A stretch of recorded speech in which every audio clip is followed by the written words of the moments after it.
Hello, Senior Stoner fans. The real Senior Stoner back at you for your Puffco Budsy bottle and Dabx e-nail diamond dab of the day. Hello, everybody. Thanks for joining me. As always, you know what to do if you enjoy the video. Hit the subscribe button. Tell your friends. Send a like, and I reply to all those comments. Let's get started on today's topic. Well, how do you judge a person's character? How do you do it? Is there some crystal ball? Is there a cheat card? Do people with character have blue dye on their face? We all fall into the trap of judging a person's character by their appearance. How wrong we are. All too often, the real character of the person only appears when some negative event hits them or you. Then you may see a toxic person emerging from the ruins, and it is often a shock. A truly frightening example happens in books, where the well-dressed neighbor was found to have installed a torture chamber in his basement, where he was taking women and children and kidnapping and cutting them up. That's an extreme example, but it does show how we totally are deceived by a person's physical appearance, manners, and behavior. So what can we do? We want to be able to assess personal qualities when we come into contact with people, colleagues, acquaintances, and new friends who might become lifelong partners. You want to know if they're honest, reliable, competent, kind, and compassionate. You just do. You need to know if they're capable of taking the blame. Are they able to persevere? Are they modest and humble? Are they pacifists? Can they control their anger? The secret is to reserve judgment and take your time. Observe them in certain situations. Look at how they react. Listen to them talking, joking, laughing, explaining, complaining, blaming, praising, ranting, and preaching. Only then will we be able to judge their character. And it's not foolproof. But let's discuss some ways that can help us through that puzzle of character judgment. Is anger a frequent occurrence for the person? All too often, angry reactions, which may seem to be excessive, are a sign that there are underlying issues. Don't think that every person who just snaps and throws his weight around, mentally or physically, is reacting normally. Everyone has an occasional angry outburst when driving or when things go pear-shaped. But if this is about a daily occurrence happening, then you need to discover why and maybe start avoiding that person. Unfortunately, too often anger will escalate to violent and aggressive behavior. We don't want to be near someone who thinks violence can solve personal or global problems. Can we witness acts of kindness? How often do you see a person being kind and considerate? Do they give money to homeless people, donate to charity, do volunteer work, or in some simple way show they're willing to share with the planet? Many people are shocked when guests never show any kindness to the weak or disadvantaged people when they come to a town.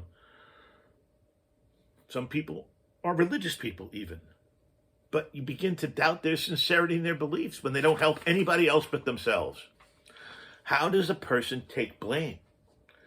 Maybe you know a he or she is responsible for a screw up somewhere.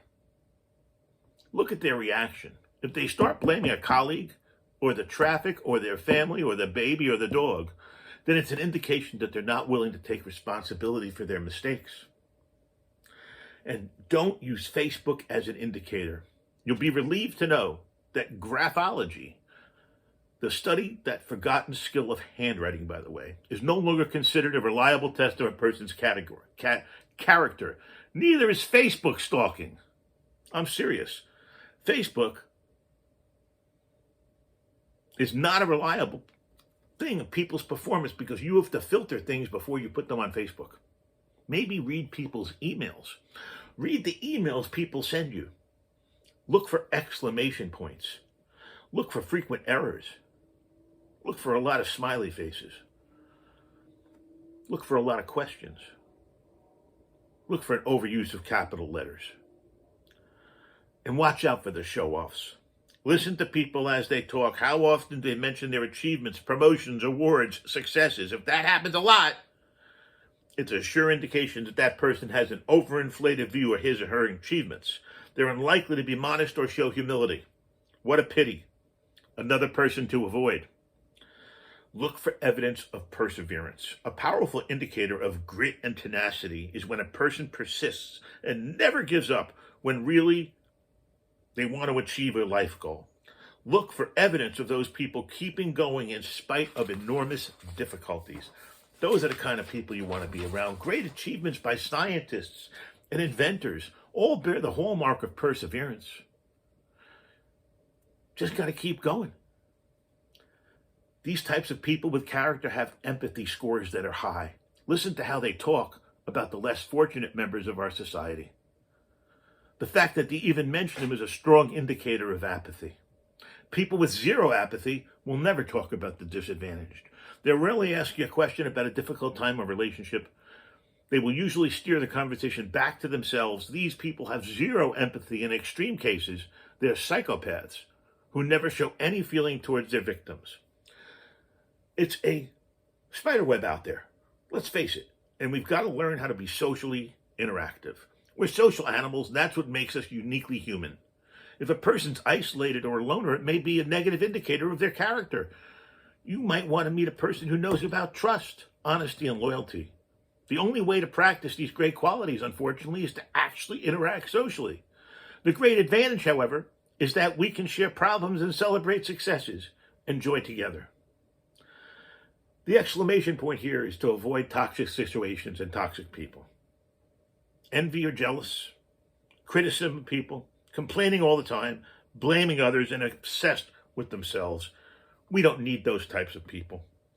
But we now have a way, several ways I hope I've given everybody the tip of the iceberg, on how we can determine who has character. Who do we want to hang out with?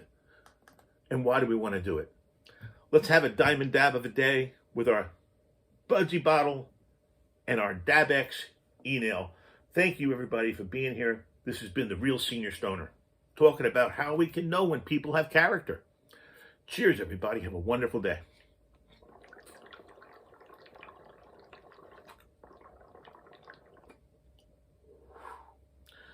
Delivers.